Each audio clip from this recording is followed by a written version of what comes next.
जब तक लड़की ने अपने विशेष बैंक कार्ड से अपनी संपत्ति का सफलतापूर्वक सत्यापन नहीं कर लिया, तब तक उस अमीर युवक को इस बात का एहसास नहीं हुआ कि जिस गरीब प्रेमिका को उसने अभी अभी एक खेल में छोड़ा था, वो वास्तव में दुनिया के सबसे अमीर व्यक्ति की बेटी थी। दरअसल वो अमीर युवक और उसके दोस्त ब्लाइंड बॉक्सेस खोलकर लड़कियों को फंसाने का खेल खेला करते थे। वे जिस भी सहपाठी का नाम निकालते, उसे अपना शिकार बनाते, 1 महीने तक उसके साथ रहने का नाटक करते और फिर उसे बुरी तरह अपमानित करके ब्रेकअप कर लेते। लेकिन उन्हें इस बात का अंदाजा नहीं था कि इस बार उन्होंने जिसका नाम चुना था, वो अपनी सहेलियों का बदला लेने आई सबसे अमीर आदमी की बेटी थी। लड़की 1 महीने तक उनके साथ खेलती रही। जब उस युवक ने ब्रेकअप करने और उसे नीचा दिखाने की कोशिश की, तो लड़की ने अपनी असली पहचान उजागर कर दी। उसने अपने पिता से कहकर उस युवक के परिवार के साथ सभी व्यापारिक समझौते और अपने साथ होने वाली उसकी ब्लाइंड डेट का मौका भी रद्द करवा दिया। अमीर युवक को जल्द ही ये खबर मिली और वो टूट गया।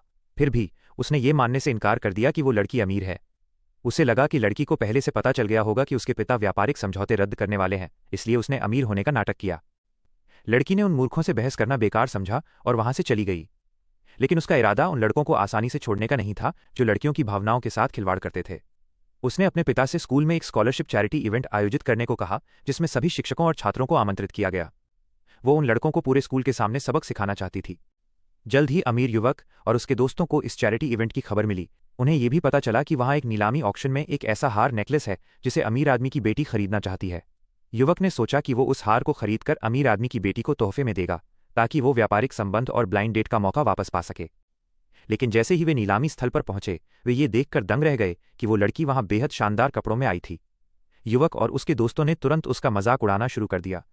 उन्होंने कहा कि वो निश्चित रूप से युवक का ध्यान खींचने के लिए वहां आई है और उसने ये कपड़े किराए पर लिए हैं। युवक ने बेशर्मी से यहां तक कह दिया कि उसके जैसी गरीब लड़की तो नीलामी के कालीन की कीमत भी नहीं चुका सकती। उसने सुरक्षा प्रभारी को बुलाकर उसे बाहर निकालने को कहा, क्योंकि उसके पास निमंत्रण पत्र नहीं था।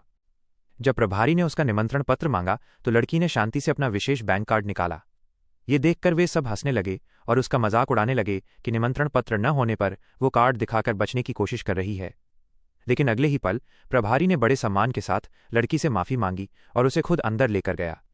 अमीर युवक और उसके दोस्त ये देखकर सन्न रह गए। जब उन्होंने प्रभारी को रोककर पूछा, तो उसने नफरत से कहा कि उनकी हैसियत ये सब जानने की नहीं है। शर्मिंदा होकर वे अंदर गए तो देखा कि वो लड़की न केवल सबसे बेहतरीन सीट पर बैठी थी, बल्कि कई वेटर विशेष रूप से उसकी सेवा में लगे थे। युवक जलन से भर गया। उसकी एक बचपन की सहेली ने फुसफुसाते हुए कहा कि लड़की ने पक्का प्रभारी को रिश्वत दी होगी और इसके लिए उसने अपनी 2 साल की सारी कमाई खर्च कर दी होगी। युवक ने बिना सोचे समझे इस बात पर यकीन कर लिया। हालांकि जैसे ही नीलामी शुरू हुई और उन्होंने उस हार के लिए बोली लगाने की कोशिश की, उनके होश उड़ गए। लड़की ने उस हार के लिए 30 लाख युआन की बोली लगा दी, जो उनके बजट से बहुत बाहर था।